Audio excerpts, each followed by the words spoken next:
Bem-vindos ao DunaCast, o podcast do Duna Arrakis Brasil.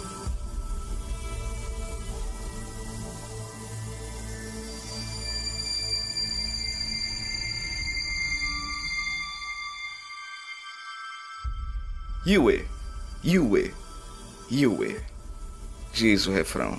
Morrer 1 milhão de vezes ainda é pouco para Yue.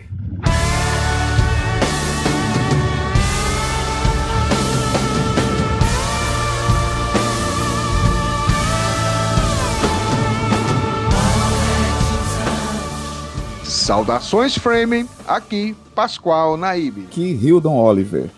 E morrer 1 milhão de vezes para um traidor é pouco. Aqui é Bella Eichler e eu não terei medo, porque o medo assassina a mente. E isso é o que eu penso sempre que eu vejo uma barata. Bem-vindos a Arax e bem-vindos ao DunaCast. O DunaCast vai ser o podcast que irá analisar detalhadamente todos os 48 capítulos do livro Duna e suas 680 páginas. Isso mesmo, você vai fazer sua leitura pessoal e depois vem aqui conferir todos os detalhes, curiosidades ou mesmo para tirar suas dúvidas. Estamos no 8º episódio e vamos analisar o 8º capítulo do livro Duna. Você já deve saber e ter ouvido nos episódios anteriores do DunaCast que os livros escritos por Frank Herbert não têm uma separação dos capítulos por numeração, tipo o capítulo 1, 2, 3 em diante. Ele separa os capítulos por excertos, citações iniciais. Esses excertos, citações, você sempre vai escutar nas aberturas do nosso podcast com a voz aveludada e sexy de Hildon Oliver. Boa noite. Sendo assim, cada capítulo tem um excerto diferente. Mas, para facilitar a vida dos nossos ouvintes, eu fiz um instrumental colocando uma numeração em cada um dos 48 excertos do livro. Assim, cada episódio vai ser referente a um capítulo do livro. Para quem acompanha, lendo um livro capa dura da editora Aleph, estamos na página 87. Mais um episódio e, obviamente, para essa análise ser completa, preciso dos meus convidados especiais. Essa missão no planeta deserto necessita de guerreiros. E Muad'Dib é quem convoca. Longa vida aos guerreiros. Long live the fighters! Começo sempre por ele, nosso navegador da guilda, editor e colaborador desse podcast. E nesse capítulo, descobrimos por que Hildon se afeiçoou tanto a Dr. Wellington Yue, pois conhecemos um pouco mais do drama desse homem atormentado e que ainda acredita no amor. Ele, Hildon Bigodinho Oliver. Isso aí eu só dei distância pra poder dar uma voadora. Que eu acredito no cara mentiroso. Não vou falar mais nada. Eu tô irritado. E hoje, Hildon, estamos recebendo uma convidada especial que você já viu se apresentando aqui no início. Espero que seja a primeira de muitas visitas ao nosso set, Hildon. Estamos muito felizes e honrados com a presença dela. Hildon, nossa convidada, é arquiteta de formação, fotógrafa, crítica de cinema e tem um canal incrível sobre ficção científica. Ela, Bella Eichler, do canal Futurices. Seja bem-vinda! Antes de mais nada, Pascoal, agora, nesse momento, está tocando Supermassive Black Hole, do Muse, em homenagem ao nome dela, Bella.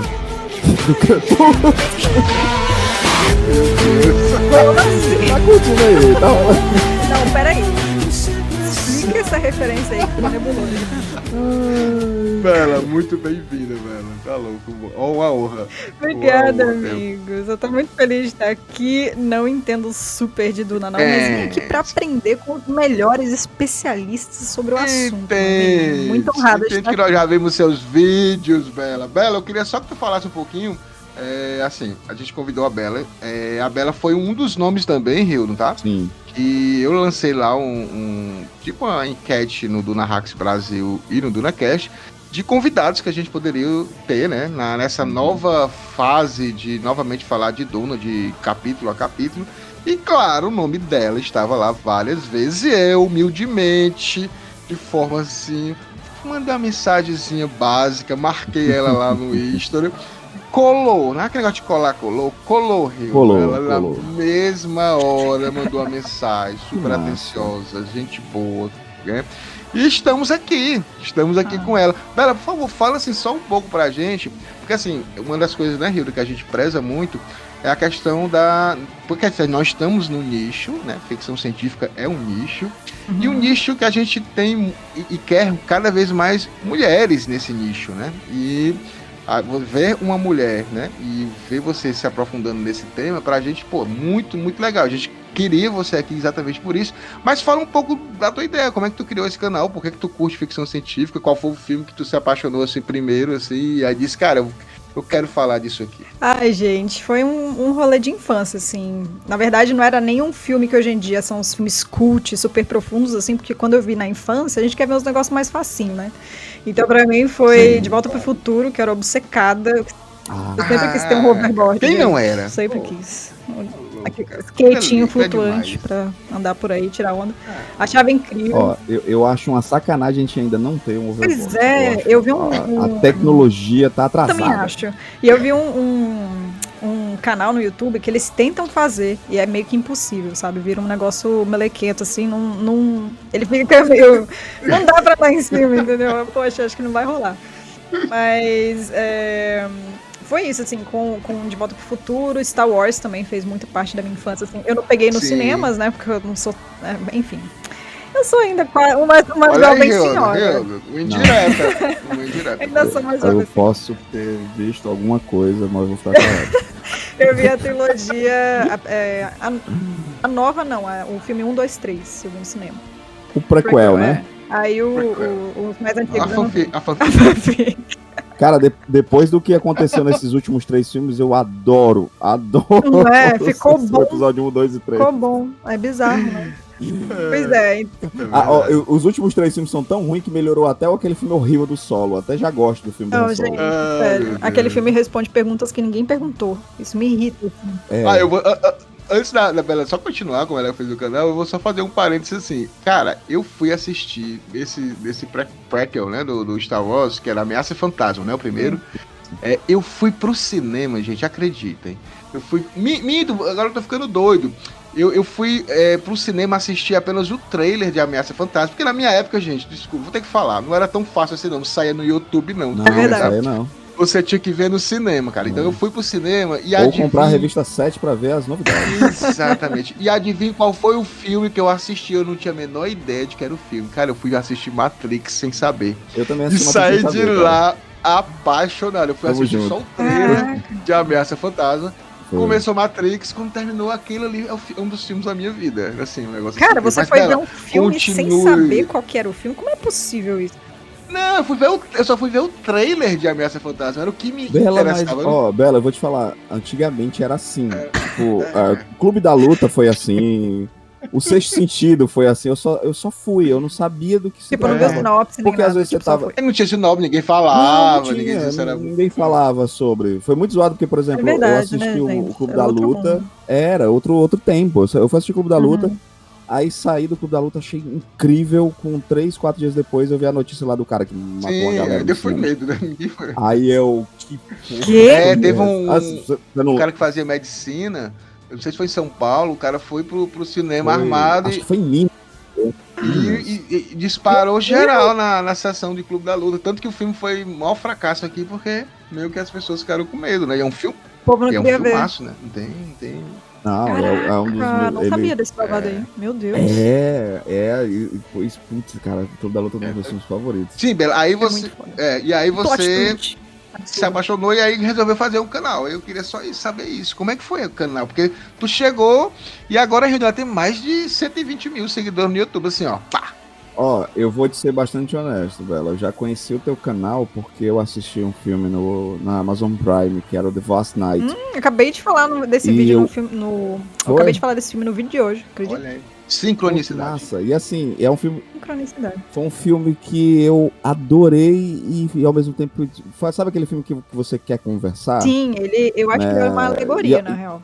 Se quiserem discutir sobre isso. Eu queria muito conversar com alguém, só que todos os meus amigos, nenhum tem assistido ainda. Ele né? é um filme escondidinho, né? Ele é um filme escondidinho. Logo quando ele estreou, foi super esquisito e tal. E eu achei um filme fantástico. Eu fiquei procurando. Aí eu achei o teu canal.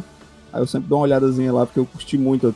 Eu fiquei conversando com você, só pra te dizer. Deve ser falando. Comigo. Eu fiquei trocando uma ideia.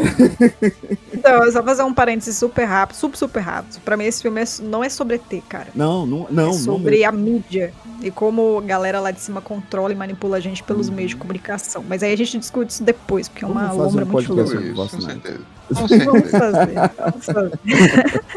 Mas então, aí tipo, mas isso que eu tô falando foi na infância, né? Eu acho que é um gênero que me encantou sempre porque o universo é o limite, né? Não é nem o céu, é o universo. Não tem limite pra ficção científica, qualquer coisa pode acontecer ali, né? E então, eu também eu sentia isso, que é um gênero que ele não é muito apreciado no Brasil, assim, não, pelo menos não quanto deveria ser, né? Então, até também por questões financeiras, a gente tem um pouco de dificuldade de fazer filmes mais mirabolantes, né? E, geralmente a ficção científica pede mais orçamento, né, pro filme. A não ser que seja assim, realmente galera que consiga fazer um sci-fi que não precise de tantos efeitos visuais, né? Que é uma coisa rara, mas que, por exemplo, o Ruptura, não sei se vocês viram. Eu preciso ver, gente, eu não vi ainda, incrível, cara. Né? Sério.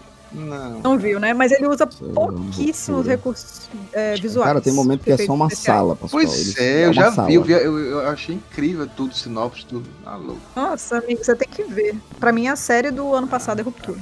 A melhor, assim, pra mim. É incrível. E, enfim, tava com essa vontade de falar sobre esse gênero que eu gosto e também trazer informação pra galera que gosta também. Assim, eu confesso que eu comecei o canal sem pretensão nenhuma, sabe? Meio que, vamos ver o que dá. Ninguém vai ver mesmo esse vídeo aqui, vou postar. E aí acabou realmente chegando um público fiel, sabe? Uma galera que realmente ama o gênero. Assim, mas foi fazendo lista a princípio, né? Eu tô voltando pra isso agora. Que fazendo conteúdo útil eu sempre falo isso, né? Fazer conteúdo útil pras pessoas de início. Porque assim, ninguém me conhece, então whatever a minha opinião sobre as coisas, né? Então, fazer... lista, né, recomendação, o que o povo procura ali na hora de procurar alguma coisa na barrinha de busca do YouTube, enfim. Foi pensando mais nesse sentido. Aí depois que eu fui abrindo pra fazer crítica, né, que é uma coisa que eu acho legal também, análises e tal. Mas foi assim, foi na pandemia também, porque antes disso eu trabalhava com vídeo, com audiovisual, né. E principalmente com videoclipe, que era uma coisa que eu tava falando pra vocês aqui agora há pouco, né? A identidade visual do teu canal eu acho linda a identidade visual. Linda. Obrigada. Eu acho muito linda. E detalhe, agora vou entregar a idade pesado Já mesmo. entregou. Porque eu trabalhei numa das maiores redes de locadoras de VHS depois DVDs aqui de Fortaleza, né? Que era as Asvig. Cara, eu acho tão vintage. Eu trabalhei muito tempo, assim, e eu zanzando assim, aí eu vi que tu fez um vídeo de um filme que eu amo de paixão, que é o Scanner Darkly, né, que é do Richard Linklater. Nossa, eu amo esse filme. O Homem Duplo, né, que, putz, e ninguém... O legal é que a legenda do teu vídeo era porque ninguém fala desse filme. Ninguém fala? Nossa, eu tô revoltada, porque eu assisti ele, e aí eu fiquei no final... Porra, muito foda, filme muito foda. Não, e esse foi um filme que eu vi na época que chegou na locadora, porque eu não lembro dele ter vindo para cinemas, eu acho que ele foi direto aqui no Brasil, ou pelo menos aqui no Ceará, foi direto pra locadora, né? E eu amei, eu peguei o pôster pra mim, que eu sempre arrastava os posters e tal. E era um filme que É demais. eu queria indicar pras pessoas, mas, por exemplo, às vezes a galera só queria ver um filme do Van Damme, por exemplo. Aí eu não vou indicar esse filme pro cara. Quer ver a porradaria do Chuck Norris, mano. O cara que quer ver um filme do Steven Seagal, ele vai me matar. Tipo isso. Nem quer ver as coisas cult. Mas não é tão cult, mas é baseado numa obra do Philip K. Dick, né? Na verdade, na vida dele, né, praticamente. Cara, questões com droga e mas, tudo. Belo, mas sério, então assim, a gente tá muito honrado mesmo. Então, assim, a gente vai conversar mais, né, Hildo? A gente vai ter ali Notícias do Império, e no finalzinho também a Bela fala mais um pouquinho. Vamos continuar então. Mas, Hildon, feitas as devidas apresentações, preciso mostrar a minha educação e caprichar no cafezinho frame de hoje. A mina tá vindo a primeira vez. Contatei um barista correndo na arte da preparação e degustação, e ele me orientou a fazer um cafezinho estilo turco, que fica mais espesso e consistente e com um toque refinado que acrescenta gotas de suor dos mineradores da extração de melange e arrax. Vai ficar delicioso e suculento. Bora de cafezinho frame, Hildon. Eu te odeio, cara. Toda vida tu me faz odiar. Eu amo café. Ele aponta isso com a gente toda a vida. E ele faz uma descrição tão... Quase como é um escritor sem ter escrito, né? Ele devia... Impressionante. Eu tô impressionado. Com café. Só de TCC mesmo. Mas vamos seguir adiante, porque tem muitas coisas para conversarmos sobre esse capítulo 8. Porém, antes de iniciarmos a análise, vamos fazer uma breve recapitulação do 7º capítulo, que foi o episódio chamado A Governanta Fremen.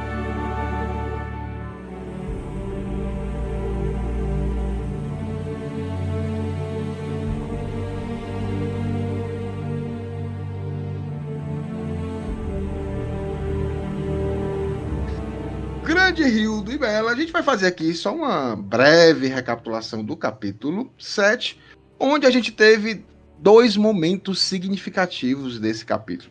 No primeiro momento, a gente viu, eu preciso falar até de forma mais tranquila para não me emocionar, a gente teve o lindo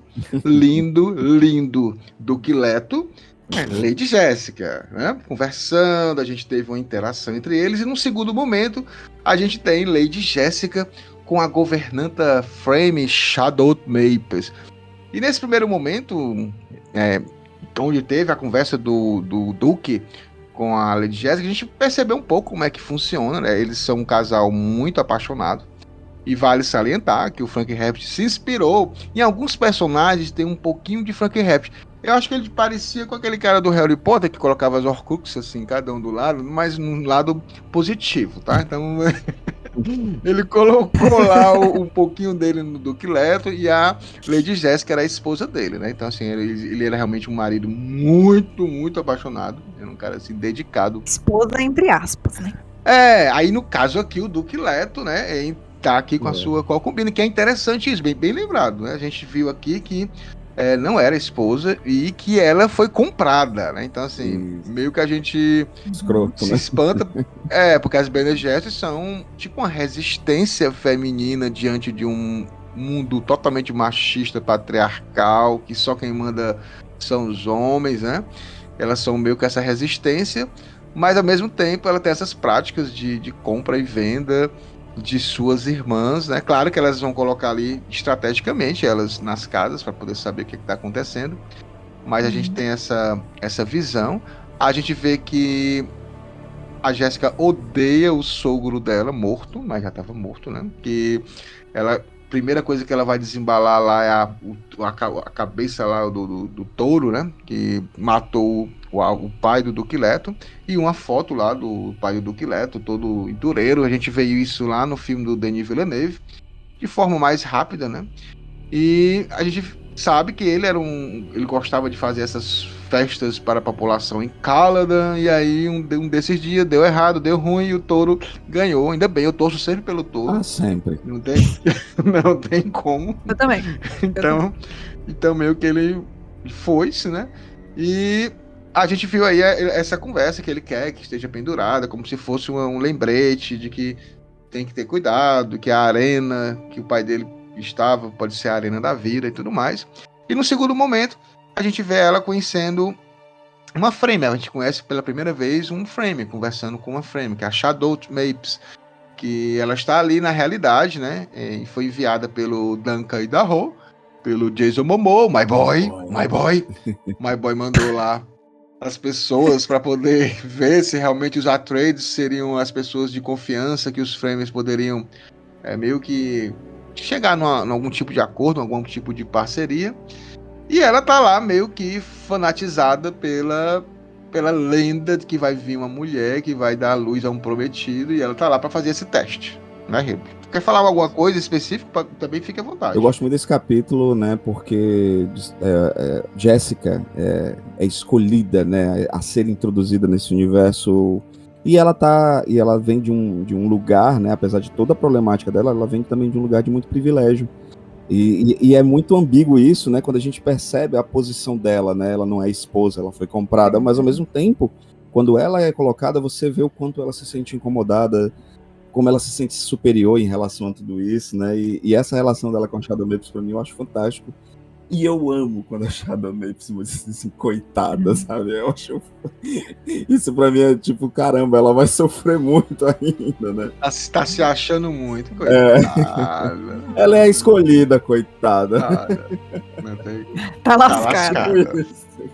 Tá ferrado. Uma das coisas que a gente sempre fala, Bela, assim, da Jéssica, nós amamos, tá? A gente defende. Eu sou time Lady Jéssica. Também sou time Lady Jéssica. Pra mim, ela é a principal, e ela é a personagem principal do livro até a metade, né? Quando chega a segunda parte, aí o Paul meio que toma as rédeas. Mas ela é a personagem principal, mas a gente gosta dela exatamente. Né? O Paul é chato, né, gente? O Paul é o... Gente, é isso que eu ia falar, cara. Eu acho que no filme eles conseguiram deixar o menino carismático, mas no livro eu odeio ele. Eu acho ele muito chato, muito pedante. Ele é o Harry Potter do mundo do Harry Potter, que ninguém gosta do Harry Potter. Gosta de todos os personagens, né, ao lado, mas ninguém gosta. Mas eu gosto mais do Harry Potter do que dele, assim. Eu achei ele um cara muito chato, assim, muito com síndrome de grandeza. Tudo bem, ele pode ser o escolhido tudo. Né, mas eu não sei, eu não gostei dele no livro. Potter, né? Acho que é mais a JK. Abrande esse coração. Ele é o menino Paul. Ele é uma criança que não teve amigos na infância. Tadinho, né? Cresceu num palácio frio e gigantesco. Eu até falei pro Pascoal no episódio passado, eu só passo a gostar do Paul a partir do segundo livro. Eu acho ele um saco. Mas também acho ele chato. Gente, ele é um filho que todo mundo quer muito dele. A mãe quer que ele seja o prometido e o pai quer que ele seja o Duque Metacho. Então o rapaz é pressionado e vive nessa angústia. Então temos que temos que ter um pouquinho de... Vamos empatizar com o cara. O Paul não aguentaria um mês sendo filho do Jodorowsky, cara. Bela, o Hildo disse que eu passo pano em todos os personagens, até dos traidores, mas não é isso, é porque eu tenho um carinho por todos eles, não tem como não ter.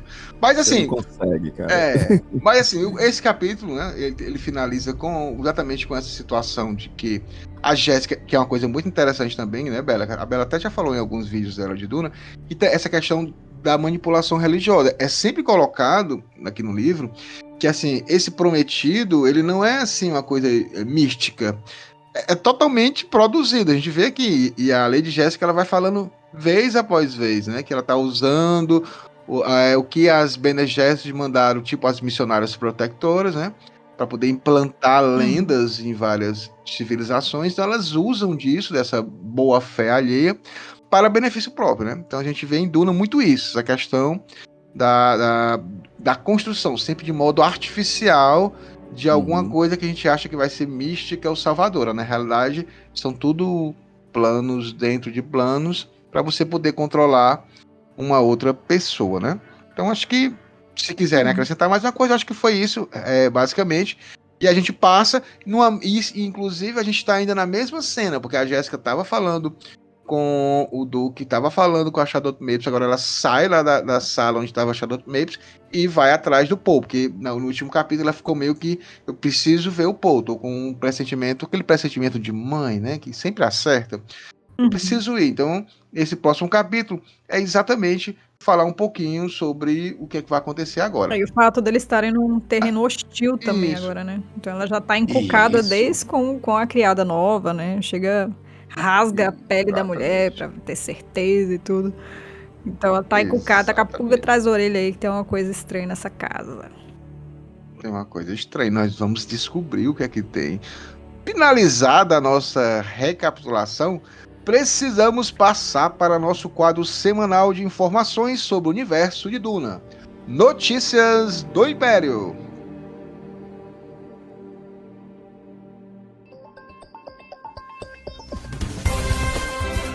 Boa noite.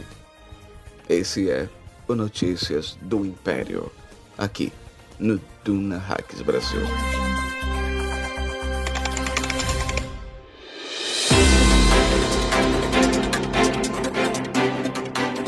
grande Hildo e Bela, vamos para o Notícias do Império. E, obviamente, eu vou falar sobre nossas estatísticas no Spotify, apenas no Spotify. Lembrando que o DunaCast ele está em todas as plataformas. Acho que só falta a do Extraterrestre que está aparecendo por aí. Mas em todas está. Tá no Deezer, estamos no Spotify, estamos na Amazon, estamos no Google Podcast, Apple Podcast. Então, temos até no Mediafire para você baixar o episódio, se você não conseguir ouvir nenhum desses locais. E lá no Spotify agora tem uma ferramenta muito legal e nova que ela fala a quantidade de pessoas que estão seguindo o nosso podcast. A gente falou, acho que umas 2 semanas atrás, Hildo, ou foi 3, não me lembro, sobre que era 2.720 pessoas, né, que seguiam a gente. Caramba. A gente já tá com 2.741 pessoas seguindo a gente só no Spotify, né? Então, assim, por um podcast.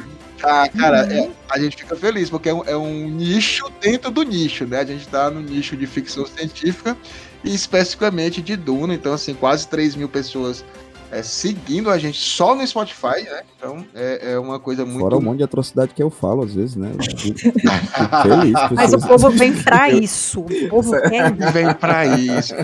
Inclusive, falando nisso, Bela, a gente vai criar um cantinho especial do Catarse, proibidão do sim, DunaCast. tem umas coisas boas, hein? Só o que a gente fala nos bastidores. Ai, que delícia. Você quer saber?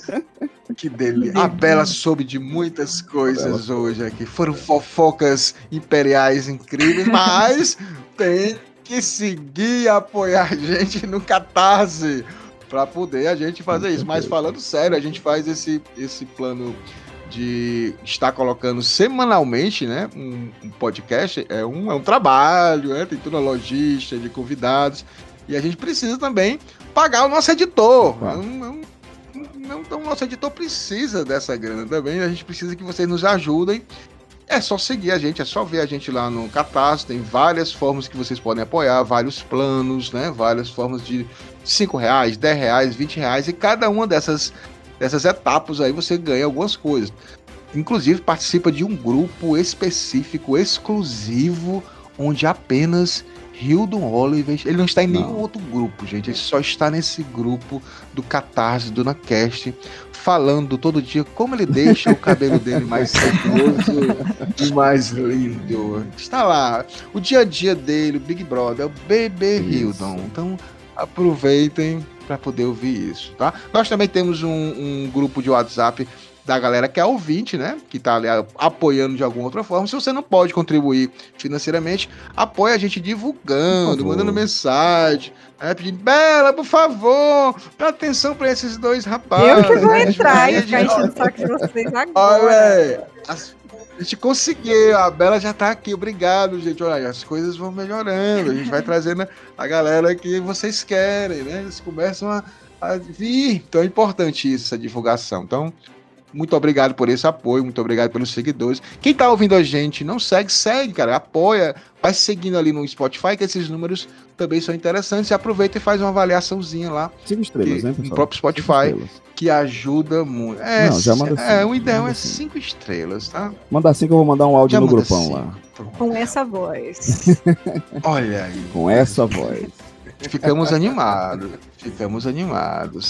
Mas olha só, vamos agora para nossas dicas culturais, que é um quadro que me surpreendeu, que cada vez mais ele cresce, as pessoas gostam muito. Quando eu publico lá no Instagram do DunaCast, tem mais curtida às vezes do que outros posts que a gente faz, a galera tá gostando muito. Então, pitadas de melange é sucesso, e eu quero começar com o Hildon Oliver. Vamos deixar a nossa convidada por último, para ouvirmos com toda a atenção, mas o Hildon vai dar a sua dica. Inclusive, ele já fez uma pequena tortura psicológica comigo, porque eu perguntei para ele de um mangá, se era legal, que eu achei muito interessante, e ele vem falar exatamente desse mangá, e eu já tô colocando tudo já na Amazon, já tá no carrinho da Amazon, já tá lá os 6 livrinhos, né, dos mangás, são 6 capítulos, são 6 livros. Até o momento. Então, por favor, Hildon.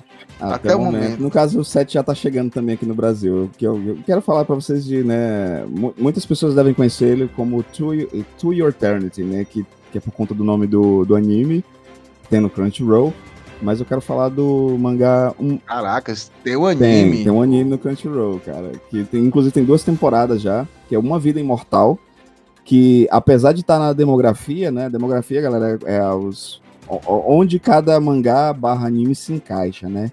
Ele tá na demografia shonen. O shonen o que é? É normalmente um mangá pra adolescente, tipo lutinha, tipo My Hero Academy e tal. Nossa idade. Nossa idade.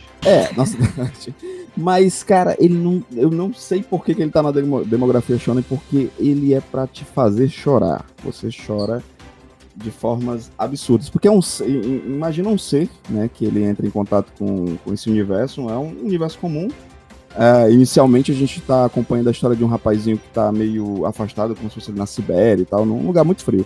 E ele tem um lobo de estimação. Então esse ser, ele entra em contato com... E ele não tem identidade de nada, né? Até me lembrou muito um livro que eu amo, do Alan Moore, que foi o livro que me fez me sentir mais burro na minha vida, que é A Voz do Fogo. Que esse ser, ele vai aprendendo, inclusive, o conceito da palavra, né? Ele até brinca várias vezes o conceito de assim, ele não sabe nem o que é ser eu, o que sou, né? E ele acaba conseguindo tomar a forma de algo, de alguém, ou de um animal, ou de um ser que morreu, né? Ele vê ali o corpo e ele se transforma nesse animal, nesse ser humano. O que eu falar daqui pra frente vai ser muito spoiler, porque tu imagina esse ser que vai acompanhando e aprendendo. E ele aprende com muita dor também, né? Porque ele tá sempre perto de situações que são muito dolorosas. Então cara, me passou, sabe o quê? De uma vibe Pequeno Príncipe aí, cara. Nossa, eu ia falar isso agora. Até porque, por exemplo, como o personagem que a gente é introduzido logo no início, ele tá muito isolado. E o único amigo dele é esse lobo, né? Aí você já imagina que algo aconteceu com esse lobo e esse ser meio que divino. Ai, meu Deus. Não vou ler. Gente, é super bonito. Aqui no Brasil já saíram 7 volumes, que é o 7º tá pra chegar, na verdade. Lá no Japão ele ainda tá em publicação e tá no 19º volume. E não é tão grande, não. Eu pensei que tivesse. Ele tá em aberto ainda, né? Ainda não finalizou. O último volume saiu lá em fevereiro de 2023, né? E aqui é só até o 6. Aqui já vai sair o 7 agora. O 7 era pra ter saído no mês passado. Ainda não recebemos e tal. Acho que tá um pouquinho atrasado. E ele sai aqui no Brasil pela editora New Pop, né? Então, a New Pop, inclusive, é uma editora que publica muitos mangás diferenciados. Ela publicou recentemente o Divina Comédia do Go Nagai, que é um grande mangaka. Ela tem um que é o que eu vou trazer pra vocês depois, que é a Música de Marie, que eu acho que vocês vão amar. Sim, cara, eu vi no quadrinho da Sarjeta, cara, ele fez falou, foi? Falou, só que eu assisti só até a metade por causa dos spoilers. E aí eu fiquei... Vou trazer em breve pra vocês. Eu encontrei desse mangá porque eu fui procurar na Amazon, eles deram sugestões. Amazon, por favor, cara, a gente tá fazendo propaganda aqui direto. Manda aqui um jabazinho. E New Pop também, nota a gente, hein, New Pop. Exatamente. Mas show, Hiro, eu fiquei curioso. Repete só mais uma vez aí pra gente... O nome do mangá é Uma Vida Imortal, certo? Publicado pela editora New Pop. Vamos agora, Hildo, ouvir, claro, a dica cultural da Bela. Bela, por favor. Até porque eu já pego umas dicas culturais com ela já tem um tempo. Ai, que chique, obrigada. Honradíssima. Gente, eu queria recomendar aqui pra vocês, já que Duna tem tudo a ver com exploração espacial pelo universo conhecido, queria recomendar aqui pra vocês um jogo, um game que eu recomendei recentemente nas minhas redes, que chama Outer Wilds. Não sei se vocês já viram, se vocês conhecem. É um jogo independente, tem pra PC, PlayStation, Xbox, se eu não me engano. Tem mais pra algumas coisas, mas não vou lembrar agora. Mas tem pra maioria dos consoles e também pra PC. E, cara, esse é um dos jogos sci-fi que eu mais gosto, assim, um dos meus preferidos. Ele é em mundo aberto, em primeira pessoa. E você é um novo recruta de um programa espacial que acabou de iniciar, recém-lançado, que está buscando respostas sobre um sistema solar super esquisito, assim. Então você tem que viajar por vários planetas, e cada planeta é diferente do outro, e é como se fosse, assim, uma história misteriosa, assim, quebra-cabeça, que você tem que investigar e tentar entender o que está rolando. E eu não posso dar muita informação, porque tudo que eu posso falar pode virar spoiler. Gente, vocês têm que jogar esse jogo. É incrível, é maravilhoso, cara, meu Deus. Bela, eu queria... Bela, eu tenho um pequeno problema. Se eu jogar... Sai os jogos de Duna, tá? Pascoal tem um espírito viciante. Cara, eu já não saio muito. Aí minha esposa vai me dar minhas contas, porque eu vou ficar querendo só jogar. Não, mas ele não é muito longo, não, amigo. É tranquilo. É não? Não, ele é mais rapidinho. Mas assim, você começou a jogar, já era, viu? Você se enfia nesse trem, você não sai mais. Mas vale a pena, é muito legal, gente. Muito legal. Bela, repete só mais uma vez o nome, por favor. Chama Outer Wilds. Como se fosse lá pra fora, no mundo selvagem. África Setentrional. Finalizado o nosso Notícias do Império, vamos para a análise do capítulo 8.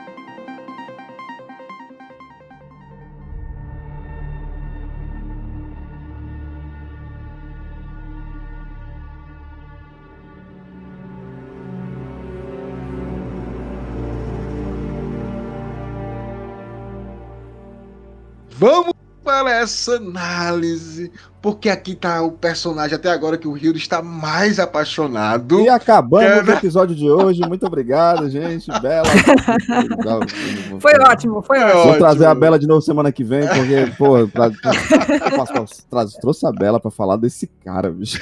Um episódio que acontece inteiro dentro de uma sala só. Esse episódio é dedicado a todos os traíras que passaram pela nossa vida e que nós queremos que eles estejam longe, bem longe da gente. Inclusive, Hildon, aqui no excerto inicial, que você deve ter lido de forma interpretativa, porque aqui é mais... E puto. Aqui é mais um excerto da Princesa Irulan. Novamente ela está escrevendo sobre Muad'Dib. Acho que eu vou gostar dessa moça. Sim, você gosta desses personagens, Hildo. E aí? Eu acho que ela será uma megera. Uma chorona, uma megera chorona. Mas olha só, aqui ela fala de um refrão, né? Um pequeno refrão da história de Muad'Dib para crianças, né? Então aqui a gente tem o Atirei o Pau no Gato. Atirei o pau no Dr. Yue. Lá eles... Caramba, eu não tinha analisado desse jeito. Olha aí, né? Lá eles falam: Yue, 1 milhão de vezes ainda é pouco pra Yue. Melhor do que tacar o pau no gato, vamos ser muito sinceros. Muito melhor, não taque o pau no gato. Meu gatinho tá aqui nos meus pezinhos. Taque no Yue. Taque o pau no Yue. Então, cara... As crianças, pensa só naquela criança frame, delicada, com a daga Cris na mão, olho todo azul sobre azul, olhando para um estrangeiro e diz: vamos brincar de tirar água daquele estrangeiro. Uma criança saudável. Vamos treinar ele. Criança saudável. Crianças que brincam na areia, não tem problema com doença. E não tem problema com estranhos, porque a gente diz assim: filho, não receba nada de estranhos. E as crianças frames um estranho, vamos tirar a água dele. Então, coisas básicas desses meninos frame. Coisa basiquinha. Mas olha só, a gente continua aquela peregrinação da Lady Jéssica, porque ela já falou com o Duque, já falou com a Charlotte Mapes, já como foi falado, já cortou até a mulher lá, passou uma faca para sangrar, para poder... Porque não se pode desembanhar uma adaga Cris. A adaga Cris é a faca frame santa, né? Que não se pode mostrar. Se algum forasteiro ver, ou tem que tirar sangue ou matar. Não tem uma outra situação. Muito bem lembrado pela Bela, né? Que a Lady Jéssica lá teve aquela sessãozinha dela lá de cortar um pouquinho as pessoas. Tem gente que gosta, mas tudo bem. Mas ela fez isso para essa situação. E aí chega finalmente aqui para ver onde o filho dela estava, né? Porque ela saiu, ela estava com a sensação, estava necessidade urgente de ver o filho. Então, lembrando que a gente ficou meio assim, o que vai acontecer? Então ela foi, e quando ela chega lá na outra sala, ela viu lá que a porta estava lá escancarada, e lá ela chega e vê ao longe, eu vou descrever esse cidadão para vocês, tá? Ela disse: viu que o casaco de Yue estava amassado, com uma mancha branca perto do cotovelo. Ele parecia, visto por trás, um palito descarnado, vestindo roupas pretas e grandes demais. Uma caricatura movida por cordas ao comando de um titereiro. Somente a cabeça quadrada, com cabelos longos, cor de ébano, preso sobre o ombro pelo anel de prata da escola. Só parecia viva. Então, Acho assim, acho que você ter foi ideia. também não gostava muito do Yue. Acabou com o cara. Não gostava muito dele. E a gente teve essa descrição aqui do Dr. Yue, né? E assim, vale lembrar, Bella e Hildon, que no capítulo 2, aí nós não estamos dando spoilers, porque quem dá spoilers é o Frank Herbert. No capítulo 2, ele falou no seu plano que algumas coisas iriam acontecer, né? No capítulo 2, o Barão falou: haverá um atentado contra a vida do herdeiro Atreides, um atentado que pode muito bem ter êxito. Então a gente sabe que o Paul vai sofrer um atentado. E a gente tá vendo, né? A Bella disse aí que a Jéssica tá meio que sentindo que o clima ali tá estranho. Ela tá meio, né? Meio complicado. E aí ele falou, o Barão falou: o suspeito óbvio é o Dr. Yue, que é de fato nosso agente. Mas o Howard, Tufi Howard, já o investigou e descobriu que ele é médico. A gente relembra que o médico Suki, ele tem um condicionamento imperial, que ele não poderia trair quem ele estava ajudando, ou que ele estava lá servindo, e aí ninguém desconfia dele. E a ideia... A gente até fala, né, pessoal, no episódio onde ele é introduzido, o quanto tudo que ele faz é extremamente problemático, porque ele trai toda uma casta, todo um protocolo, não apenas dos Atreides, mas um protocolo do Império, né, cara? Isso é muito, muito perigoso. Né? E o mais legal, assim, desse capítulo 2, Bella e Hilda, é que o Barão Vladimir e o Peter, que é o Mentat Harkonnen, eles dizem mesmo, ó, o suspeito mais óbvio vai ser ele. Mas como tem essa questão do condicionamento imperial, e eu também vou fazer uma jogada, eu vou colocar a culpa toda, a desconfiança toda para a Lady Jéssica. Então Tufi Howard, na realidade, ele vai ficar fissuradão achando que é a Lady Jéssica que vai trair. E vai meio que esquecer que é o Dr. Yue. E aí, Bella, quando eu cheguei aqui... Isso, não. Ó, tô aprendendo com vocês. É engraçado. Não, mas a gente vai, né? Porque eu só li umas 30 vezes Duna, Bella, então a gente meio que decora algumas coisas, né? E vai ver mais 30, só se for 30 num ano. Mas o que é interessante aqui, e aí Bella, o que é que tu acha? A gente sabe que ele é o traidor. E aí, quando ela fala aqui que ele tá parecendo como uma caricatura movida por cordas, igual aqueles bonequinhos de... Como é que se fala, Rio? Aqueles bonequinhos de marionete. E aí, na realidade, né, Bella, ele acaba sendo marionete dos Harkonnen, né? Acaba sendo uma... eu acho ele muito bom. E assim, porque ele poderia falar, né? Assim, olha, tô passando por isso aqui, pegaram a minha mina ali, né? Tá toda uma situação complicada. Vamos fazer um esforcinho aqui pra uma força-tarefa pra poder defender, pra eu ajudar vocês, né? Mas ele prefere ir pelo caminho mais complicado. E a gente já sabe as consequências. É verdade, Bella. Essa é realmente uma forma que ele poderia ter lidado. Ele poderia ter falado falava lá com o Duque, cara, tá acontecendo isso, não tem como a gente fazer uma... Quer dizer que quando a Bella fala, tu deixa de passar pano, né? Porque eu tô falando isso aí faz tempo porque tá... que esse escroto... É porque tá no início do capítulo, depois eu vou ler umas coisas dele aqui que vai amolecer meu coração novamente, e eu vou achar... Não, eu tenho pena dele mas também. eu acho que ele não foi muito esperto. Mas tudo bem. Não, ele não é, mas ele não é... Ele não foi muito esperto, mas ele sabe ser esperto aqui nesse capítulo, né? Ele manipula uma Bene Gesserit, né? Coisa que não é fácil.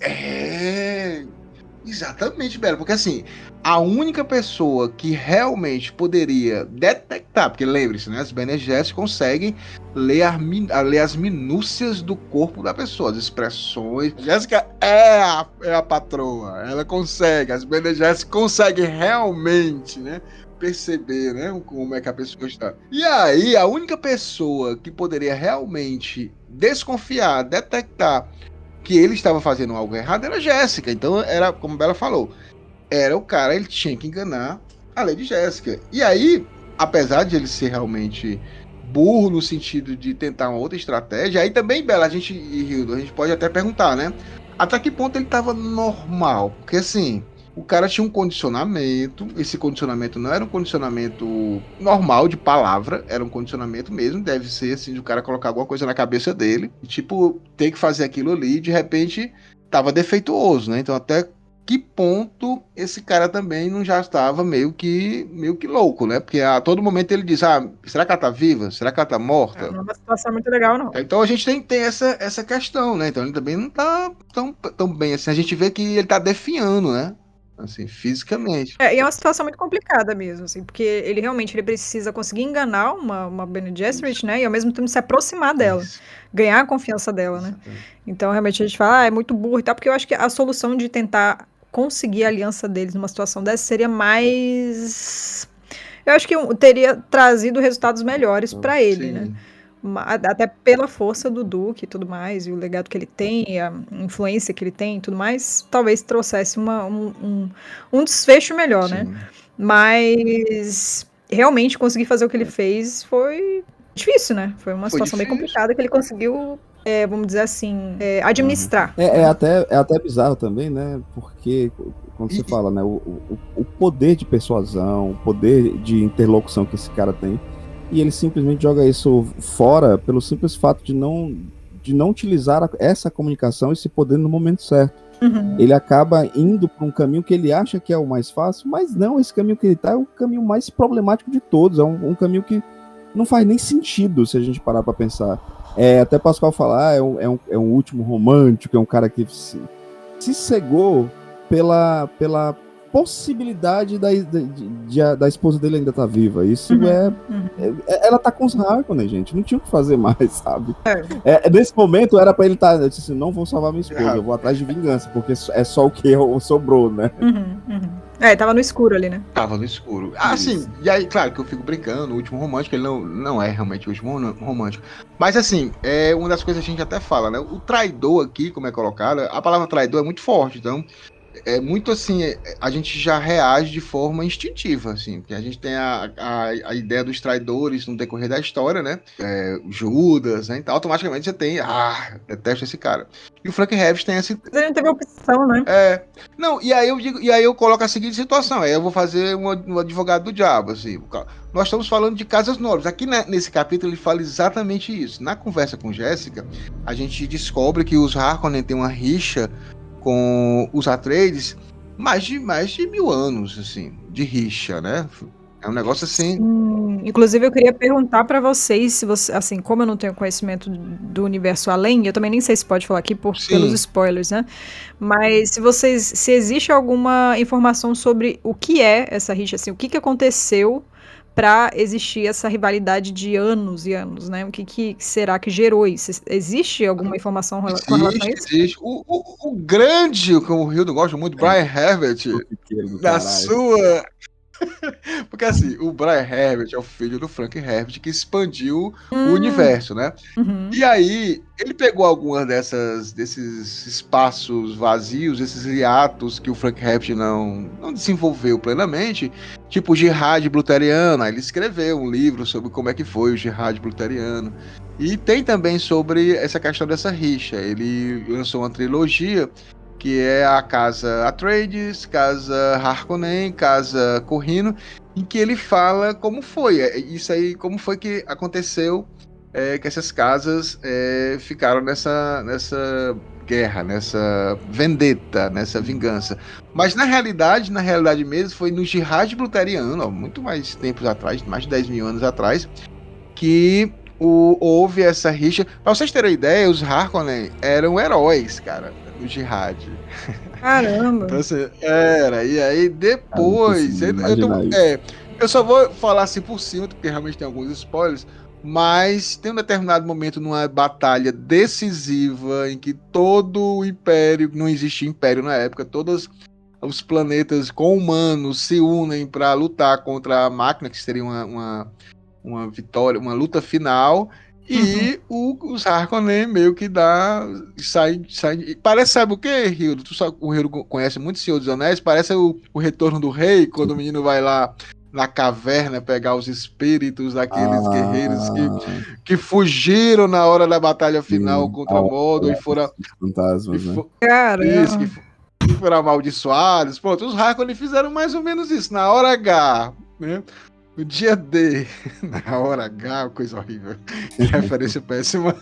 Mas, nesse dia, eles não foram. Então, eles, tipo que foram amaldiçoados, perderam toda a questão nobre, né? A nobreza. Tanto que uma das rixas entre eles é por isso, porque os Atreides foram uns que disseram assim, foram os Harkonnen que fugiram, meio que apontou. E o Duque Leto, ele é tipo um parente dos Corrinos. Assim, aquele primo segundo, primo terceiro, mas é um parente. E os Harkonnen perderam a nobreza. Eles só têm agora esse poder todo porque eles têm a questão financeira, né? Eles cresceram financeiramente, mas de estirpe, de nobreza, eles não têm. Eles são os caras meio que colocados. Então foi meio que essa rixa é mais ou menos isso. Mas a gente falou tudo isso porque aí eu vou falar aquela questão do advogado do diabo. Imagina só, os caras são casas nobres também, tá? Bella e Hilda. Esses caras, os Atreides são bonzinhos, assim, com o povo dele, mas são nobreza, cara, só pensam neles. Sim. Então, assim, os Harkonnen também só pensam em explorar. Então, meio que o Yue é aquele cara, é o cara do povo, que vai dizer assim, cara, mas eu vou falar igual o Rio agora, fodam-se os nobres. Eu vou matar esse barão Vladimir, que é um dos planos dele, a gente vê aqui. E vou também matar esse duque, mas eu vou atrás da minha esposa. Não quero saber de briga de casa, né? Então meio que... Gente, é muito interessante isso que você tá falando, Pascal, porque, tipo assim, esse foi um dos... Assim, não tô lembrando tanto dos outros, porque eu li faz um tempo, mas um dos capítulos que mostra essa questão da desigualdade social, né? E eu acho que eles mostram isso de um jeito muito sutil pelas tamareiras, né? Isso. É isso? A gente vai falar daqui a pouco dela. Eu vou chegar lá, então tá bom. Não, mas pode falar. Aqui a gente fala, vai. Voto legal é isso. Pode falar, né? Mostra essa questão mesmo. Se você quiser, pode explanar mais um pouco, porque exatamente essa questão, né? Que eles estão vendo lá as tamareiras e estão vendo a população, né? Pode falar, fica à vontade. Sim, e me pegou isso, assim, que mostra essa questão que eu acho que permeia boa parte do livro, né? Da desigualdade social, principalmente entre os Atreides, que acabaram de chegar, e os Fremen, né? Isso. Que eles estão numa posição social que se dão o luxo de ter esse tipo de ornamento que é extremamente fútil, né? Nesse caso, não tem utilidade nenhuma, e que poderia estar sanando a sede de 100 pessoas, né? Isso, então, assim, eles não estão nem aí com isso, né? E é engraçado que o Yue, ele tá olhando pela janela, observando isso, como que as pessoas passam e sentem essa repulsa, né? Por esse tipo de atitude, né? Por esse tipo de privilégio que realmente é extremamente tosco e fútil, né? Mas que representa o tipo de nobreza desse povo, né? Que pode se dar o luxo de ter a quantidade de água que quiser. E ter esse tipo de artifício, né? Esse tipo de adorno no jardim, né? Eu acho legal eles mostrarem isso também. Não, total. E eu acho que também tem muita questão da simbologia, né? O quanto Duna é sobre símbolos, né? E o quanto a vida da gente também é sobre símbolos. A gente vive em situações o tempo inteiro que os símbolos são colocados, né, na nossa cara o tempo inteiro para definir quem somos, né?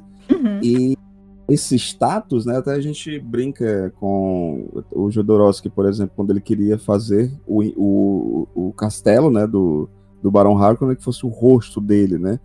Porque é uma questão de simbologia bem também, fascista. né? E bem fascista, óbvio, né? Aí você ao mesmo tempo... Símbolos monumentais, né?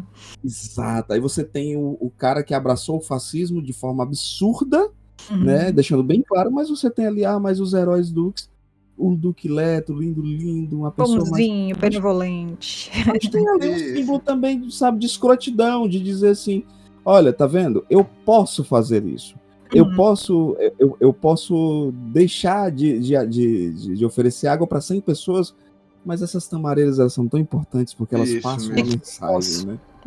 Que eu posso olhar de cima para baixo também. E por isso que o Frank Herbert é interessante, que as pessoas, quando começam a ler Duna, em algum momento elas pensam assim, é a casa boazinha contra a casa ruim. E realmente ele vai jogando essa isca para você. Você vai, tipo, dizendo, cara, os Atreides são bons.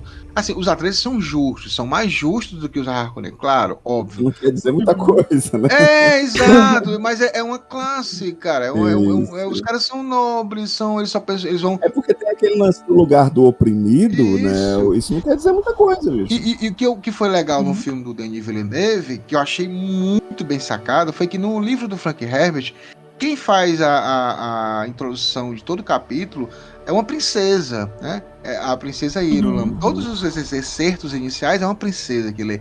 E o Villeneuve ele teve a sacada genial de colocar uma Fremen falando, que foi a Shani, né? Que foi a Caramba, é verdade. Né? Então ele faz essa. Não tinha percebido, não. Ele faz essa inversão que é muito massa. Não, aqui vai ser a voz do oprimido. É a voz do oprimido que vai falar, ela que vai contar a história. Não vai ser a princesa que vai dourar lá um pouquinho a questão dos seus, né? Da sua classe. E aqui é exatamente isso que a gente vê, né? E a gente vê bem na fala.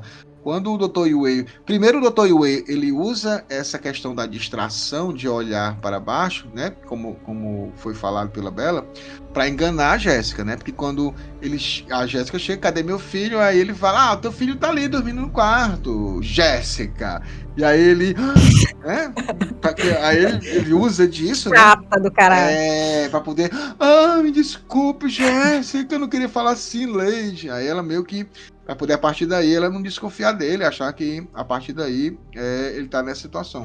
Se ele mostrar qualquer comportamento esquisito, é porque ele falou o nome dela errado, e não porque ele é um traíra, né? Exatamente. Foi bem esperto mesmo. Exatamente. E foi bem esperto. E aí, eles estavam observando essas tamareiras, que já estavam lá, né? Então, assim, não era uma coisa dos Atreides, já estavam lá, mas da mesma forma, era realmente para passar essa mensagem.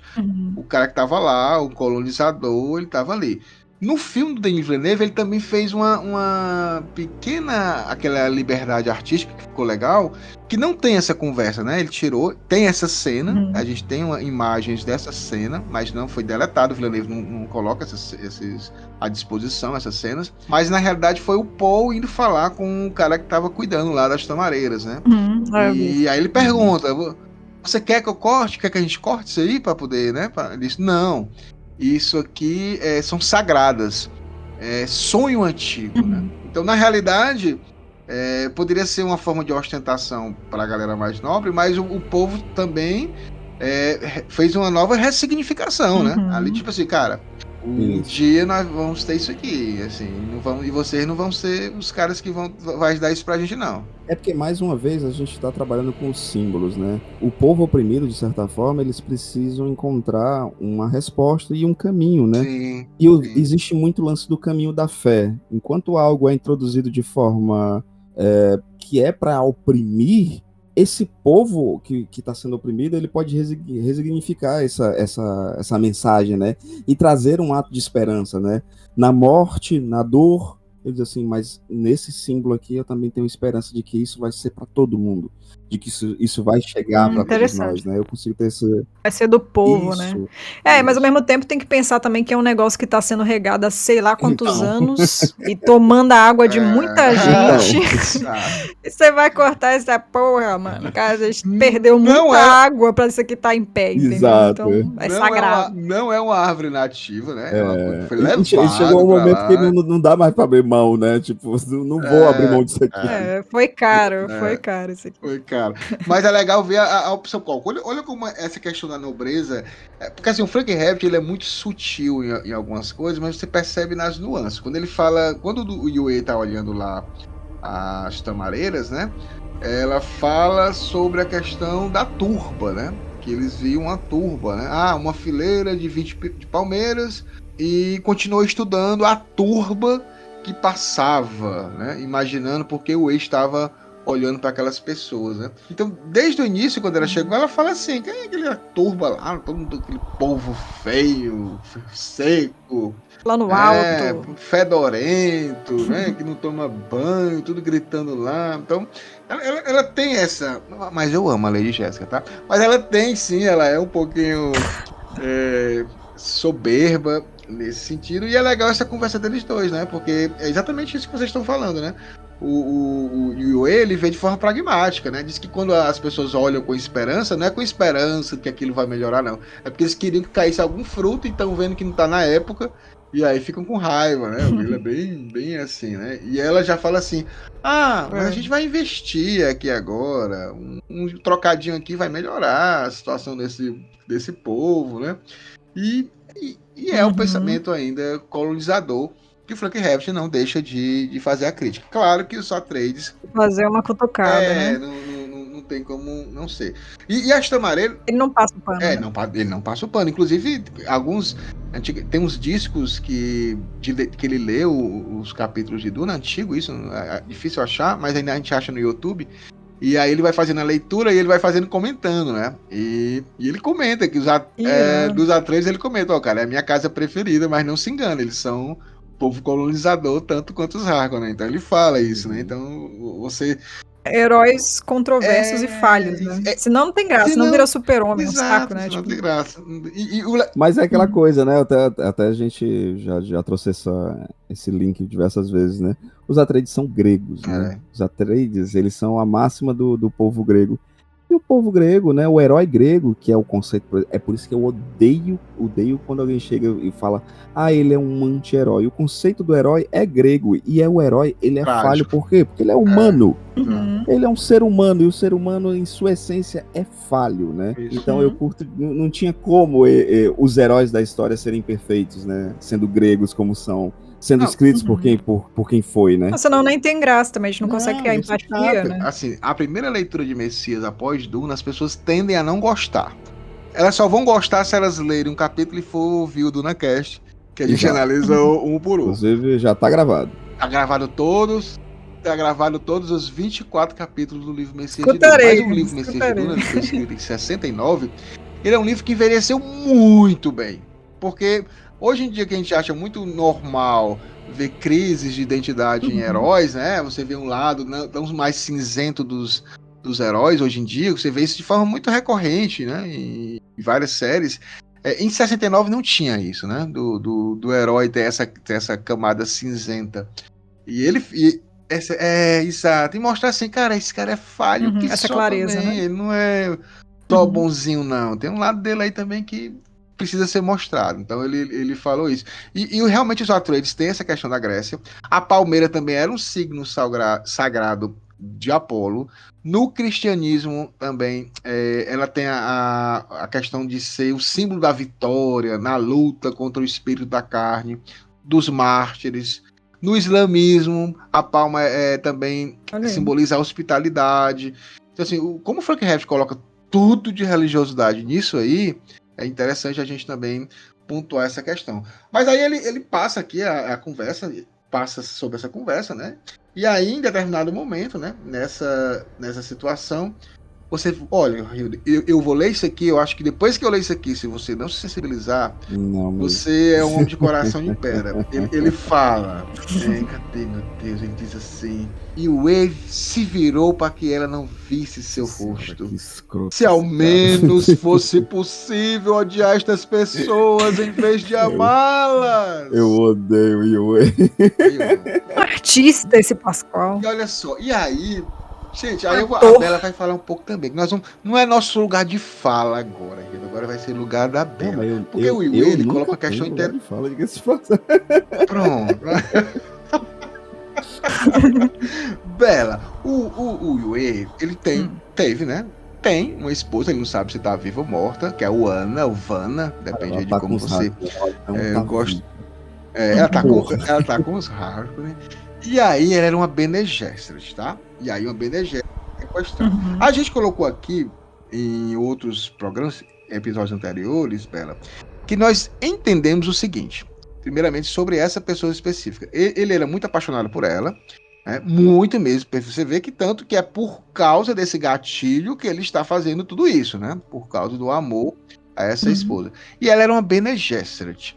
E a gente até conversou, não foi, Hildo, que a gente tem uma desconfiança, e eu me desconfio cada vez mais, que foi um plano também colocado pelas Bene Gesserit. Porque as Bene Gesserit, elas são mulheres que defendem a sua prole. Elas não vão deixar uma Bene Gesserit ser torturada. Não ia permitir, né? Porque seria degradante até para a casta delas, para o clã delas, elas permitirem que uma delas fosse utilizada dessa forma, né? Então elas sabiam do plano do imperador com os Harkonnen, e aí sabiam da traição, e obviamente a irmã Bene Gesserit, Vanna, que é a esposa do E, foi colocada ali para exatamente para ele ficar nesse nível de paixão enorme e aí depois ter esse gatilho para quebrar esse condicionamento imperial, né? E aqui ele começa a conversar com a Jéssica, Bela, e aí fala a questão do casamento, né? Que a Jéssica se ressente. Aqui ela começa... É um amigão dela, né? Novo amigão dela. Pode chamar de Jéssica, que eu te chamo de Yue. Fica à vontade. E aí ele pergunta, por que você nunca usou das habilidades Bene Gesserit da voz para obrigar o Duque a casar com você? O que tu achou dessa conversa sobre casamento, maternidade e o que mais, eu não... E de família tradicional? Ai, gente. Opa. Então, eu vou lombrar aqui com vocês. Ótimo. Eu acho interessante essa coisa do Frank Herbert. Ele cria contrastes na obra dele, né? Tipo, tem o místico, mas ao mesmo tempo muito bem justificado pelo científico, né? Então, as Bene Gesserits, elas são uma casta, uma irmandade de mulheres exclusivamente que conseguiram poder no decorrer do tempo, que é uma coisa que hoje em dia a gente vê como uma conquista muito grande, né? Porque a gente ainda vive num mundo dominado pelo patriarcado e tudo. Então, muito interessante ele ter ter escrito isso em 65. É isso? O livro é de 65. Exatamente. Lançou em 65, em 63 já estava em revistas, e ele escreveu no final da década de 50. Né? Então, assim, realmente é uma visão que eu vejo, assim, como muito pra frentex, né? Dele colocar as mulheres nesse lugar de imponência, né? E de destaque e tipo, as mulheres também terem tido essa oportunidade de conseguir ganhar destaque no universo inteiro, né? Ainda mais por essas habilidades que elas ganham, né? De conseguir controlar as pessoas pela voz e de conseguir controlar todos os músculos do corpo. Vocês me corrijam aí se eu estiver falando alguma besteira, mas pelo que eu entendo é isso, né? Conseguir engolir um veneno e mudar a composição, assim, são coisas assim que, ao nosso ver, com a nossa ignorância, vamos dizer assim, de hoje em dia, parece muito místico, né? Mas ele dá um jeito de justificar com ciência. Eu acho isso muito interessante, né? Mas, ao mesmo tempo, sem perder o toque de misticismo, né? E aí, eu vejo também esse contraste e na forma como ele trata essas concubinas, no caso da Jéssica, assim, porque ela é uma mulher que tem todos esses poderes e toda essa força, né? Mas, ao mesmo tempo, é uma concubina e foi vendida, né? E é um pouco controverso, assim, sabe? E ela até fala, né, Bela, e tu pode continuar nisso, que ela diz assim, será que ele não me comprou? Porque, assim, a gente descobre que ela é formada em administração. E ela é a secretária. Muito ocupada, ela fica puta que ele fala que ela não tá fazendo nada, né? Porque você vai arrumar alguma coisa pra você fazer, pra você não ficar pensando no Tuff House, né? Muito homem isso, né, Bela? Arranja alguma coisa pra fazer. Eu achei bizarro essa passagem. Ela fica muito brava. Nossa, sou formada, meu filho. Mas esfregou o diploma na cara dele, né? Falou, fico o dia todo tentando descobrir se tem alguma treta aqui nesse lugar, enquanto você tá aí de médico e tudo mais. Mas enfim, eu acho estranho esses contrastes. Eu entendo a época do livro, mas é bizarro, assim, uma mulher tão poderosa. Eu entendo também o fato de que elas precisam ser vendidas para se colocar nesse universo, criar mais poder, né? Nesse universo, um lugar de maior poder, né? Mas tem esse lugar, assim, ela se submete a preferir não casar porque ele pode criar alianças com outras casas, né? Eu tô deixando as portas abertas para ele poder se aliar a outras casas, se casar com uma mulher que possa, enfim, melhorar aí o status deles político, né? Então, assim, o que eu acho? Eu acho que são esses contrastes. Eu acho que essa coisa são muito fodas. Inclusive, eu não sei como que segue no decorrer dos próximos livros ou nas enciclopédias e tudo mais, mas a Jéssica, ela realmente tem um papel de importância. Mas, ao mesmo tempo, eu não vejo ela, pelo menos nesse primeiro livro, tendo alguma influência política, sabe? Eu sinto que ela tá sempre num lugar muito emocional, de ser a mãe, de ser a esposa, entre aspas, né? Tipo assim, de gerir todas as ações dela em cima disso, e não em cima de uma forma estratégica, sabe? Pela política, pela questão que eles estão vivendo ali como uma casa imponente num lugar muito hostil, né? Então ela tá sempre nesse lugar. Eu acho que ela poderia ter, como uma Bene Gesserit, né? E todas as habilidades que ela tem, ter um papel mais estratégico e não tão de matriarca, assim, sabe? Mas, enfim, é uma visão minha. Apesar disso, eu ainda acho que as mulheres têm um papel legal aqui. Sim, perfeito. Diferente de muita coisa da época, Não, né? e é isso mesmo. O Frank Herbert sempre falava que o livro dele é para ser desde a década de 60, tem que ser rediscutido, tem alguns gatilhos no livro que tem que ser colocados que hoje em dia a gente não sabia, né? Ele trabalhava com alguns personagens usando determinados arquétipos que hoje em dia já são totalmente, como se fosse realmente até crime, assim, de usar, tipo, gordofobia, né? Apesar de ter uma questão mais, assim, bíblica, né? Do glutão, né? Que a gente tá falando do Barão Vladimir, né? Do glutão, do cara que come não pela fome, mas porque quer tanto ter mais, né? Que é um cara grande, a ganância, que isso era uma coisa muito utilizada, né, com os padres, até para ridicularizar os padres, que na época do domínio da Igreja Católica, assim, no sentido de mais exploratório, a galera fazia as caricaturas, né, sempre gordos, cheios de dinheiro e querendo mais ambição. E são coisas que foram escritas que realmente precisam ser revistas. Tanto que a gente vê que o Villeneuve ele não dá tanto destaque para isso. A gente tem a questão do abuso, né? Que ele é um abusador, o Barão Vladimir. Ele é abusador e pedófilo. Não é algo colocado assim de forma glamurosa ou de forma detalhada pro Frank Herbert. Ele só faz citar a personalidade dele. Então não existe esse incentivo nesse glamour, mas que o Villeneuve descartou completamente, porque na realidade a gente só quer saber que é um cara muito ganancioso, ruim, que quer fazer um mal às pessoas a custo de ter o que ele quer, né? Então é exatamente isso o que ele coloca. Mas é muito legal mesmo essa questão falada sobre as mulheres, porque realmente é isso, né? E quando o Frank Herbert ele escreve o Duna, ele quer colocar mesmo essa sociedade, porque Duna é um sistema que ele não muda. É um sistema estamental, feudal, daqueles mesmos moldes, dos homens mandando, das mulheres. E é legal que quando ele coloca isso, assim, não é só pela questão de dizer que ele não tinha pensado nisso, né? Mas é porque ele queria um sistema fechado em que ele pudesse também criticar tudo isso. Porque a gente vê, como você falou, quando ele coloca uma Bene Gesserit que faz de tudo, e são chamadas de bruxas, aí a gente remete à questão da Idade Média, que as mulheres mais inteligentes eram queimadas, ele faz a crítica sobre isso, mas ao mesmo tempo ela está mostrando como ela é submissa, né? Então é legal essa dualidade que você falou, perfeito. E aí a gente vê aqui, na conversa, a gente está praticamente, porque esse capítulo é só mais sobre essa conversa, mas tem uma coisa interessante que eu queria falar pro Hildo e pra Bella. Gente, olha só. Você sai de um planeta lindo como Caladan, um planeta com bastante verde, água, e você vai para um planeta como Arrax. E aí, quando você vai vendo algumas descrições de Arrax, você meio que entende porque que as pessoas ficam desesperadas lá. Porque quando eles começam a conversar aqui sobre o planeta, ele fala que o céu é demasiadamente escuro. Era como uma nódoa pairando sobre a escarpa. A luz do sol, a Hakina, é leitosa, né? Então tu imagina, você tá num planeta de dia com o céu escuro e o sol que tem lá, em vez de iluminar, ele não é uma luz leitosa que faz as coisas. Parece que você tá com problema no olho, como que você faz aquela cirurgia de quê? De catarata? Fica tudo embaçado, tipo né? Isso, né? Cara, que planeta legal. Você só vê o branco do deserto e ainda tem o leitoso do sol, que você ainda vê a coisa mais estranha. Então não é um planeta... Imagina a rinite nesse lugar. Cara... Perfeito.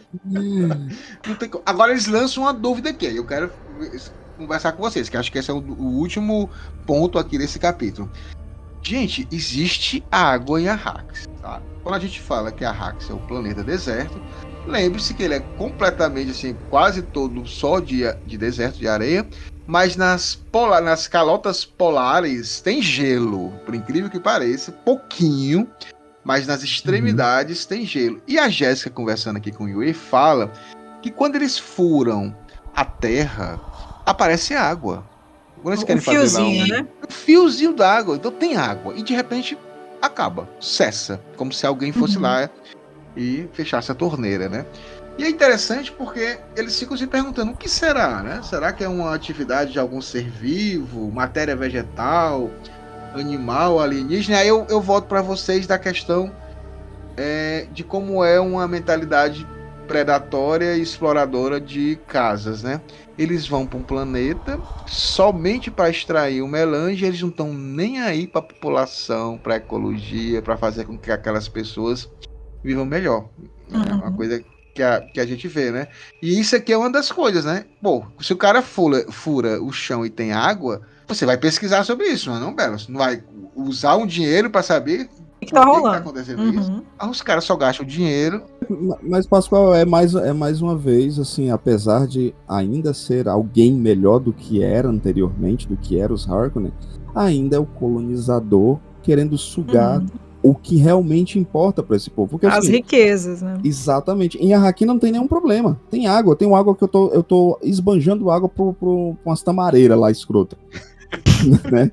Mas se o povo não tem água, foda-se o povo, eu preciso de melange, né? O importante é a economia. A economia que é importante. Primeiro a economia. Primeiro a economia, gente, sempre. Isso é tão brutal, né? Porque isso é muito atual, né, cara? Porque você vê várias situações no mundo, né? As pessoas não têm água potável, né? Em várias situações assim do mundo. Não é uma ficção científica, é real, né? Não, é muito próximo de todos nós. Não. É uma dor. É.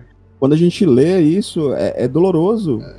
E dói por ser real, por ser muito próximo do que a gente vive, né? Como Bela trouxe até pra gente, a economia vem primeiro e tal.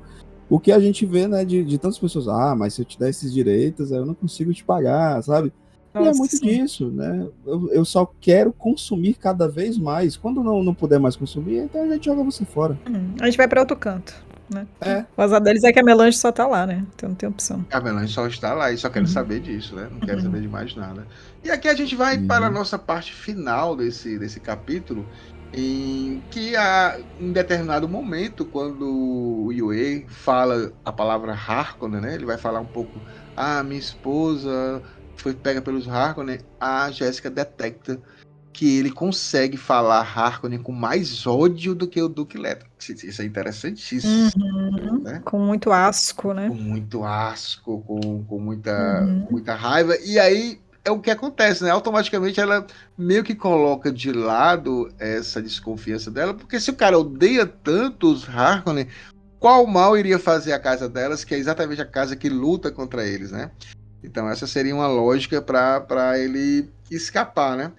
E aí, no finalzinho, Bela, a Jéssica fala o seguinte: durante toda a nossa conversa, ele escondeu alguma coisa, não quis contá-la. Ele é um homem bom. Eu deveria confiar mais nos amigos. Não, Jess. Não, amiga. Não, gente. É difícil te ajudar desse jeito. A mulher poderosíssima, né? Não é? Gente, não, pois é, não viu porque não quis, ficou desconfiada do rapaz lá que tava sendo corrupto, o Mitati. Deixou passar a intuição, olha aí. Cara, não pode.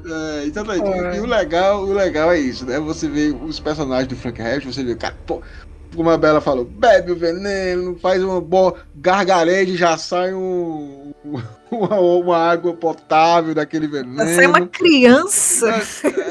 Eu posso escolher o sexo. E eu não consigo perceber que o palito do homem com a roupa grande, com o bendito anel, sangue prateado, amarrado no cabelo, que o Hildo vai fazer essa estética daqui a pouco, e ela não consegue perceber, porque exatamente o Frank Herbert mostra isso, né? Por mais poderoso que é que ele coloca os personagens dele, no final ele fala tudo humano, tudo falho, tudo é da mesma maneira. E aí é um alerta pra gente, né? A gente não confiar sempre nesses líderes, que sempre eles também vão dar uma vacilada. Não tem como não ser. E mais uma vez, não confia às vezes nem na gente também, né? Porque é verdade. Jéssica aí mostrou, né? Jéssica mostrou. Eu já fui Jéssica em alguns momentos. Eu sou muito Jéssica, bicho. Eu sou muito trouxa. A gente confia, né? A gente confia, velho. A gente acha que as pessoas são boas. Dr. Yue, meu amigo, mas tudo bem, vamos lá.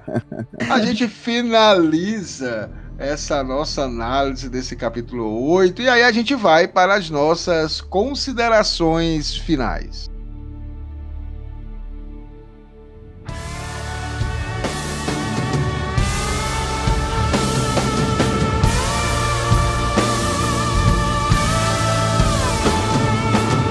Grande Hildon, cara, que episódio bom, e com a presença que a gente teve aqui hoje de Bela, do canal Futurista, cara, o negócio fluiu. Que honra, viu, Bela? Ai, gente, eu tô muito feliz. Muito bom. Bela, é o seguinte, a gente já vai deixar você em uma saia justa, você vai ter que voltar. Ah, mas eu quero. Gente, eu me diverti muito. Muito legal.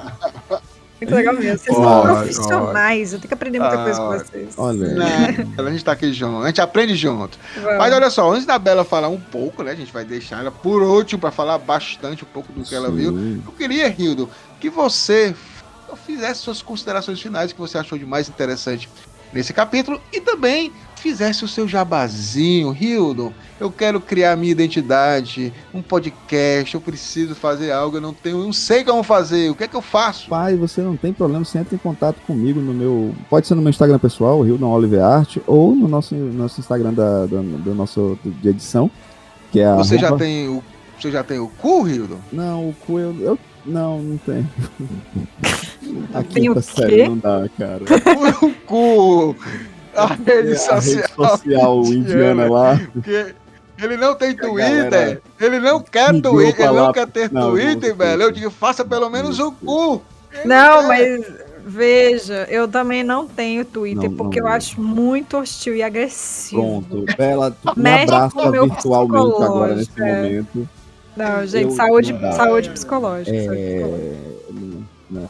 E eu até falo muito assim, eu fico muito feliz que muita gente vem no meu Instagram pessoal também e fala assim, eu acho muito bacana que tu fala sobre problemáticas de depressão e tal, né? Algo que eu lido já há alguns anos, de crise de ansiedade. Aí muita gente vem falar comigo, né?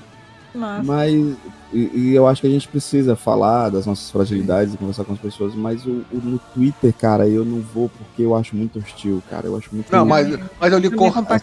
Eu lhe cortei seu linha de raciocínio. Continue Pois é. com o Radiola Mecânica. Exatamente, siga a gente no nosso perfil, @Radiola Espírito Mecânica. da quinta série bateu aqui, desculpa. Bateu. Então segue a gente lá no nosso perfil Radiola Mecânica, @Radiola Mecânica, ou pode mandar um e-mail também, @Radiola Mecânica, não, é radiolamecânica@gmail.com. E vamos conversar, bater um papo, a gente edita só.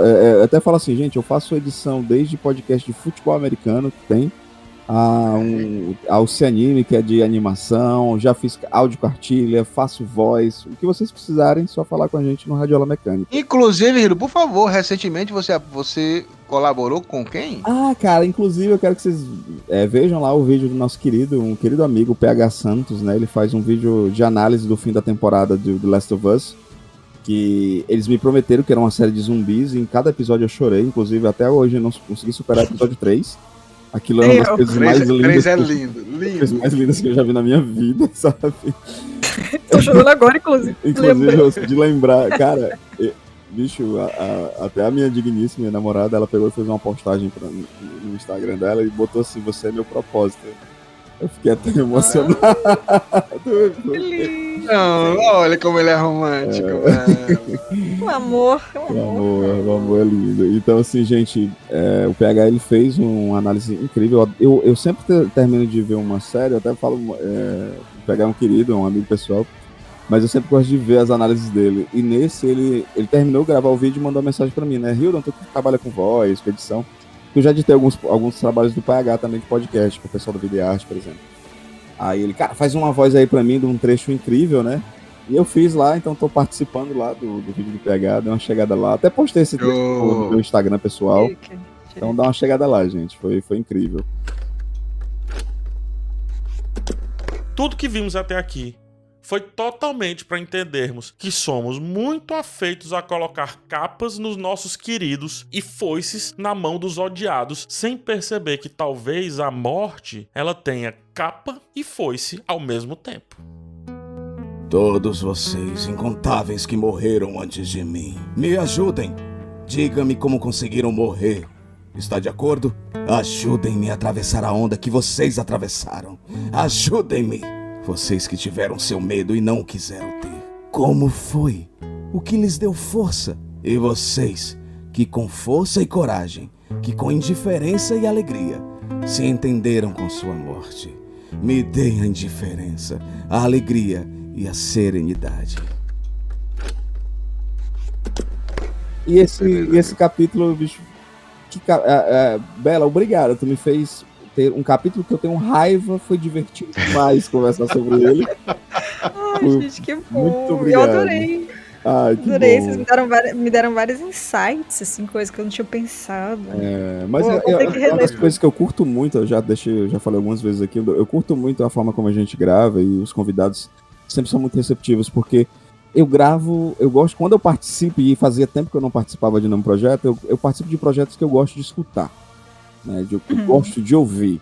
E esses insights, esses links, a gente traz referências o tempo inteiro, isso pra mim é fabuloso, porque a gente vai criando essas conexões na hora. Isso pra mim não tem preço, né? Então, muito legal, as conexões, né? Isso é uma coisa que eu ganhei, que eu não esperava ganhar com o canal também.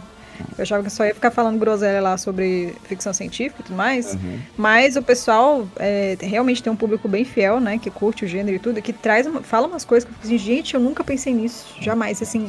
E colocam comentários bem elaborados, é muito legal, né? É uma coisa que... às vezes é mais precioso do que o trabalho em si, de estar aqui, tipo...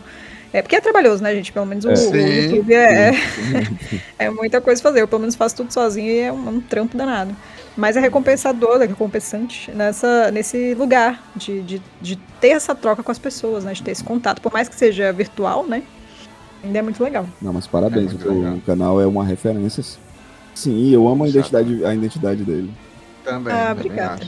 E nós vamos, né, Hilda, aqui conversar. Eu queria que a Bela também falasse um pouquinho. Pode ficar à vontade mais uma vez de divulgar o canal, se tiver algum spoiler, alguma coisa que você vai lançar e quiser falar aqui, fiquem à vontade. E também para dizer o que você achou desse capítulo, o que você achou da participação, fique à vontade. Ai, gente, eu adorei. Eu achei muito legal, muito divertido, de verdade. Assim, foi um dos podcasts que eu mais me diverti. Eu não tô de zoeira, eu achei muito legal. Não esperava essa conversa mais descontraída, assim. Tava falando no início para vocês que Duna tem essa pegada mais intelectual, né? Uma coisa mais gelada, mais fria. Mas vocês conseguem trazer esse ar muito divertido, desconstrói mesmo essa visão de que ficção científica tem que sempre ser tudo muito espertão, né? E isso é muito legal. Muito telecurso, exatamente. Muito telecurso. Isso é muito fera. Tem muito nojo, inclusive. Não, porque segundo Freud fazendo... vai tomar no cu. A gente fala, mas fala de um jeito legal. Mas fala de um jeito divertido, descontraído. Isso é muito massa. Vou acompanhar vocês sempre agora para poder entender as coisas que eu leio aqui. Você vai participar mais. Não, me chama, gente. De verdade. Eu achei muito massa mesmo. Desejo maior sucesso para vocês. Espero que cresça muito, mas vocês merecem muito. E que sejam aí representantes de Duna nesse Brasil, que a gente precisa, né? A gente ter mais intelectuais descontraídos sobre ficção científica nesse país, né? Vamos desconstruir a ficção. A gente mais uma vez agradece, muito honrado com a tua presença. E é muito legal ver, mais uma vez, a gente fala, mulheres falando de ficção científica, mulher tem que falar de tudo, tem que estar em todo lugar, na hora que ela quiser. E aqui está aberto, a gente detesta, porque só eu e o Hildo aqui, nesse contato de homens cheio de areia com o outro, assim, não dá, né? Também é gostoso, né, Hildo, às vezes? Nós não temos esse problema.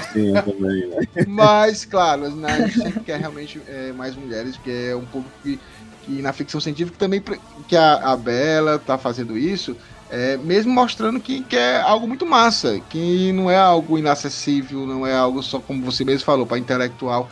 Tem umas reflexões muito legais do dia a dia. Então o canal dela faz exatamente isso, faz a gente ter vontade de saber, de ver alguma coisa, que legal essa dica que a Bela colocou aqui, como ficou fácil, como ficou acessível esse conteúdo. Eu pensava de outra forma e agora já tô tão...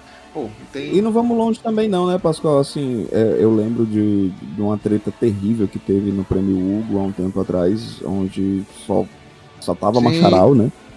E, gente, quando a gente para pensar que tudo isso é construído por mulheres, a própria, sabe, a Mary Shelley com o seu Frankenstein, aqui no próprio Ceará, no Brasil, a nossa Emília Freitas, né, com a Rainha do Guinoto. Sim. Então, gente, pelo amor de Deus, quando eu vejo isso, sabe, esse elitismo e esse, às vezes até um machismo muito estrutural, porque faz parte, infelizmente, da nossa sociedade, então a gente tem que quebrar cada vez mais isso. E como é que a melhor forma da gente quebrar isso é trazendo. Claro. Pô, a Bela é uma geradora de conteúdo incrível, e assim, foi uma grata surpresa, porque o Pascoal nem me avisou assim, do canal, quando ele só, Redo, a gente ia gravar com a Bela, aí, peraí, eu já vi esse canal. Aí eu fui olhar, que foda. Então, muito obrigado, Bela, por ser resistência. Acho que falar de ficção científica no Brasil é resistência, sim. E você não tá sozinho. Você não tá sozinho. Vocês vão fazer chorar desse jeito. Valeu, Bela. Muito obrigado por estar ouvindo a gente. Obrigada. Nossa, estou muito feliz, gente. Obrigada pela oportunidade. Finalizamos e voltamos na próxima semana. Um grande abraço para todos. Até a próxima. Beijo.